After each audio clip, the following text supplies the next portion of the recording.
Que a paz e a graça do Senhor seja mais uma vez com cada um de nós. Mais uma vez estamos aqui para fazer o nosso resumo da lição da Escola Sabatina, que leva por título A Palavra Fiel. É a lição número 5. Vamos então para o nosso resumo. Pergunta número 1. Quais são 3 coisas na palavra escrita de Deus que devem receber toda a atenção do ser humano? Quais são essas 3 coisas? O nosso versículo em 1 Timóteo, capítulo 4, versículo 13, diz: persiste em ler, exortar e ensinar até que eu vá. Então, quais são essas 3 coisas? Ler, exortar e ensinar. Nós vemos através disto que nossa lição de escola sabatina sempre é o estudo da Bíblia, através de perguntas e respostas, que isso é muito bom. Vamos para a nossa notinha, que tem uma explicação bem bonitinha para nós refletirmos. As verdades da palavra de Deus não são um mero sentimento, mas enunciações do Altíssimo. Aquele que toma essas verdades parte da sua vida, torna-se em todo sentido nova criatura. Não lhe são dadas novas faculdades mentais, mas as trevas que, devido à ignorância e ao pecado, obscureceram o entendimento, são removidas. Olhem que interessante. Então, se nós fazemos das verdades de Deus parte da nossa vida, então somos realmente novas criaturas, está dizendo aqui. E logo diz que quando nós somos uma nova criatura, não é que o Senhor nos dá novas faculdades mentais, mas sim que antes, por causa do pecado que nós tínhamos, por causa da nossa ignorância, nós estávamos em obscuridão. Então, o que o Senhor faz quando nós aceitamos sua verdade e a vivemos? Então, Ele remove a escuridão, remove essas trevas que obscureceram o nosso entendimento. Isso é removido. Que maravilha! Então, vale a pena que nós façamos das verdades de Deus parte da nossa vida. Vamos para a pergunta número 2. Que conceitos básicos compartilharão aqueles que recebem a instrução celestial? Que conceitos básicos compartilharão aqueles que recebem a instrução celestial? O nosso versículo está em Tito, capítulo 1, versículo 9, que diz assim: retendo firme a fiel palavra, que é conforme a doutrina, para que seja poderoso tanto para admoestar com a sã doutrina, como para convencer os contradizentes. Então, que conceitos básicos compartilharão aqueles que recebem a instrução celestial? Bom, nós vemos aqui que, primeiramente, o conceito básico é estar firme, na fiel palavra, e saber que essa fiel palavra ela está conforme a doutrina, dos apóstolos e dos profetas, como vemos em outros versículos. Então, tem uma doutrina, nós devemos ser firmes nessa doutrina. E essa doutrina, logicamente, está baseada na palavra de Deus. Não podemos ter uma doutrina que não tenha como base a palavra de Deus. E é por isso que o versículo está dizendo que devemos estar firmes nessa fiel palavra, que é conforme a doutrina, para que seja poderoso tanto para admoestar com a sã doutrina, como para convencer os contradizentes. Então, os conceitos básicos que nós devemos compartilhar são os conceitos da sã doutrina. E vamos ver uma parte da nossa notinha que diz: a suprema obra a nós confiada foi o preparo para a vida eterna.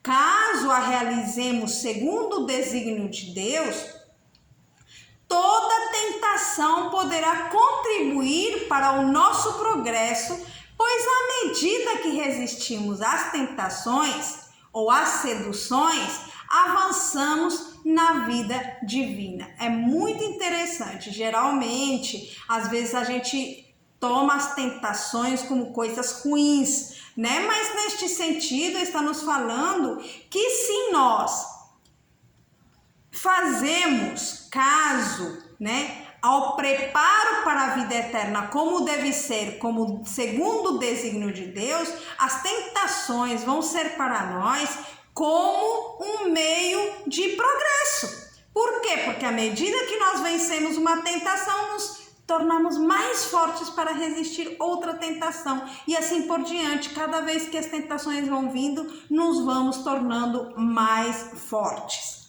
Vamos para a pergunta número 3. O que o conhecimento divino transforma em quem o recebe? O que o conhecimento divino transforma em quem o recebe? Tito capítulo 2, versículo 7, na primeira parte diz: em tudo te dá, por exemplo, de boas obras. Vamos ler a notinha e logo respondemos a nossa pergunta. Adquirir a educação superior é tornar-se participante da natureza divina. Significa imitar a vida e o caráter de Cristo, de maneira a colocar-nos em posição vantajosa enquanto combatemos as batalhas da vida. Importa em obter diárias vitórias sobre o pecado. Ao buscarmos essa educação, temos como companheiros os anjos de Deus. Quando o inimigo vem como uma inundação, o Espírito do Senhor erguerá contra ele uma bandeira em nosso favor. Olhem que maravilhoso. Então, adquirir a educação superior é tornar-se participante da natureza divina, é imitar o exemplo de Cristo, a vida e o caráter de Cristo. Por isso aqui diz: o que o conhecimento divino transforma em quem o recebe, transforma o caráter, transforma a vida. E como dizia o nosso versículo, porque assim chegaremos a ser um exemplo de boas obras. Cristo foi o exemplo para nós. Agora nós chegaremos a ser um exemplo para outras pessoas porque imitamos o caráter de Cristo. É isto que nós devemos cada dia procurar, ser cada vez mais santos, imitando o caráter de Cristo, nos desenvolvendo, progressando, sendo cada vez mais parecidos a Cristo. Não é que a gente já esteja perfeito, como diz o versículo do apóstolo Paulo, mas que procuramos, temos a meta, temos o objetivo de ser igual a Cristo, E em toda a nossa vida nós temos que ir progressando, cada vez sendo mais semelhantes a Ele. Pergunta número 4. Que atitude devemos ter em relação à instrução vinda do alto? Vamos ver. Tem instrução que vem do alto e qual deve ser a nossa atitude? Tito capítulo 2, versículo 7, agora é a última parte. Na doutrina mostra incorrupção, gravidade, sinceridade. Bom, na verdade, eu gostaria de ver esse mesmo versículo aqui em outra versão, porque esta outra versão, eu acho para mim, que está um pouco mais clara para nós entendermos. Aqui na minha Bíblia diz assim, o versículo 2, capítulo 2, versículo 7 de Tito, na última parte diz: no ensino mostra integridade, reverência. Olha aí, essa gravidade, eu acho que está se referindo a reverência, respeito, seriedade com as coisas de Deus. Então, que atitude devemos ter em relação à instrução vinda do alto? Então, incorrupção, como diz aqui, ou seja, seriedade, reverência, sinceridade, como diz aqui também, E a notinha diz: a educação é uma grande obra de toda a existência. Para obter, porém, a educação verdadeira, é necessário possuir a sabedoria que só de Deus vem. A nossa lição, toda a lição do semestre está falando sobre a sabedoria. Então, para nós adquirirmos o caráter semelhante ao de Cristo, nós precisamos receber a sabedoria do alto. Porque muitas vezes podemos ter um conceito alto de nós mesmos que na realidade não temos. Então, o que nós precisamos é nos humilhar na presença de Cristo, nos humilhar aos pés de Jesus cada dia e pedir ao Senhor que nos dê um caráter semelhante ao dele, pedir a sua sabedoria, e será Ele quem vai julgar se o nosso caráter está se assemelhando ao dele ou não. Nós temos que pedir isso para Deus. Pergunta número 5. Como a sábia mensagem de Deus aos seus seguidores é um guia para outros? Êxodo capítulo 18, versículo 20.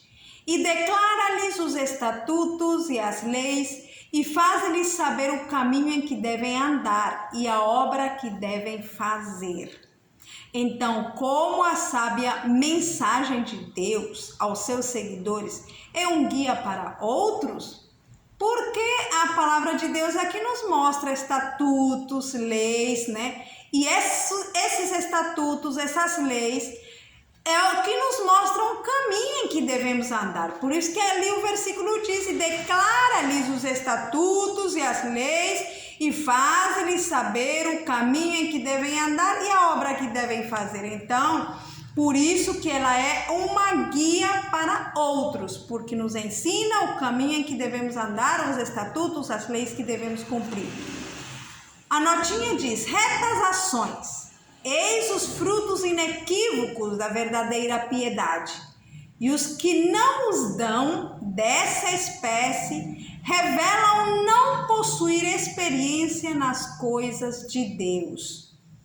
Olhem, isso aqui é para que nós possamos refletir, porque tem muitos que pensam, não, mas é que é impossível, é que eu não posso, é que não sei o que. Sempre tiram uma justificativa para não obedecer a palavra de Deus.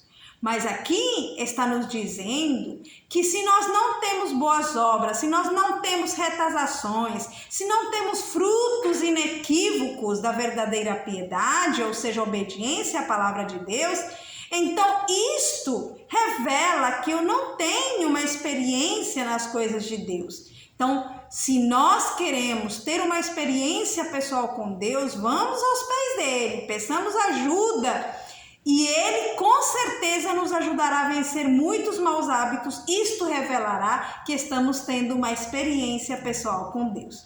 Vamos para a pergunta número 6. Que responsabilidade tem o ser humano pelo conhecimento que Deus transmite? Qual é a nossa responsabilidade? Deuteronômio capítulo 4, versículo 9. Tão somente guarda-te a ti mesmo e guarda bem a tua alma, que não te esqueças daquelas coisas que os teus olhos têm visto e não se apartem do teu coração todos os dias da tua vida, e as farás saber aos teus filhos e aos filhos dos teus filhos. Então, que responsabilidade tem o ser humano pelo conhecimento que Deus transmite? A nossa responsabilidade é não nos esquecer em primeiro lugar, porque aqui diz, guarda-te a ti mesmo e guarda bem a tua alma e não te esqueças daquelas coisas que os teus olhos têm visto, não se apartem do teu coração, ou seja, aquele conhecimento que Deus nos dá, não devemos permitir que nos esqueçamos, né, na verdade. Ali na história do povo de Israel, as obras grandes que Deus tinha feito com eles são as obras que Deus não queria que eles esquecessem, como a travessia do Mar Vermelho, quando Deus libertou eles da escravidão das 10 pragas do Egito, como eles atravessaram o Mar Vermelho, todos os livramentos que Deus deu no deserto, tudo isso eles deveriam contar aos seus filhos, aos filhos dos seus filhos. Então a nossa primeira responsabilidade é para com a nossa família. Inclusive aqui nós vemos que nem está falando de outras pessoas, está falando neste versículo especificamente, está falando sobre a nossa família. Então, queridos irmãos, vamos nos preocupar pelos nossos filhos. Eu fico muito triste quando vejo pais que vão para a igreja sozinhos e os seus filhos os deixam em casa. Há crianças, às vezes adolescentes, que ainda estão debaixo da sua autoridade, mas deixam eles ficarem em casa enquanto eles vêm para a igreja, enquanto eles assistem o culto. Não, queridos irmãos, vamos nos preocupar pelos nossos filhos, pelos nossos netos, vamos fazer os cultos matutinos, cultos vespertinos com eles em casa, cumpramos a missão que Deus nos deu. A notinha diz: é o propósito de Deus tornar evidentes por meio de seu povo os princípios do seu reino, mas para que possa revelar esses princípios em sua vida e caráter, pela contemplação da bondade, misericórdia, justiça e amor de Deus manifestados na igreja, deve o mundo ter uma ideia do seu caráter. E se a lei divina for desse modo exemplificada na conduta dos que a professam, o próprio mundo reconhecerá a superioridade dos que amam, temem e servem a Deus sobre o restante da humanidade. Exemplo queremos, né? Diz o povo. Então, é necessário que não somente falemos, mas que exemplifiquemos, que a nossa vida possa mostrar que realmente temos uma experiência pessoal com Deus. Pergunta número 7. Quais partes da vida devem estar imbuídas de sabedoria divina? Deuteronômio capítulo 11, versículo 18 e 19 diz: portanto, você colocará estas minhas palavras em seu coração e em sua alma, e as amarrará como um sinal em sua mão, e elas serão frontais entre seus olhos. E você os ensinará a seus filhos, falando sobre eles quando estiver sentado em casa, quando andar pela estrada, quando se deitar e quando se levantar. Então, quais partes da vida devem estar imbuídas de sabedoria divina? Nós vemos aqui que a nossa vida, as nossas palavras, a nossa alma, em tudo isso deve estar a sabedoria divina, né? Porque ali diz: você colocará estas minhas palavras em seu coração. Então, em quais partes da nossa vida? No nosso coração, na nossa alma, na nossa mente, para poder ensinar aos nossos filhos, né? Falar deles andando pelo caminho, quando nos levantamos, quando nos deitamos. Vamos ver o que nos diz a notinha. O Senhor não aceita corações divididos. Quer o homem todo. Ele fez tudo quanto há no homem. Ofereceu um sacrifício completo para redimir seu corpo e a alma. O que ele requer daqueles a quem criou e redimiu resume-se nas palavras: amarás o Senhor teu Deus de todo o teu coração e de toda a tua alma e de todo o teu pensamento. Amarás o teu próximo como a ti mesmo. Deus não aceitará nada menos do que isso. Então, mais uma vez, ressaltando a resposta da nossa pergunta, quais partes da vida devem estar imbuídas de sabedoria divina? O nosso coração, a nossa mente, a nossa alma, a nossa força, o nosso corpo, tudo completo tem que estar imbuído da sabedoria divina de Deus. Não tem nada que deva estar à parte, isolado da sabedoria de Deus. Tudo, mente, alma, corpo, né? Tudo deve estar imbuído da sabedoria divina. Então, queridos irmãos, que a paz e a graça do Senhor seja com cada um de nós, que nós possamos compreender através desta lição que precisamos da sabedoria divina que vem do alto, e só o conseguimos através da oração, do estudo pessoal da palavra de Deus, e que possamos conformar a nossa vida a esses ensinamentos. Que Deus abençoe a todos. Amém.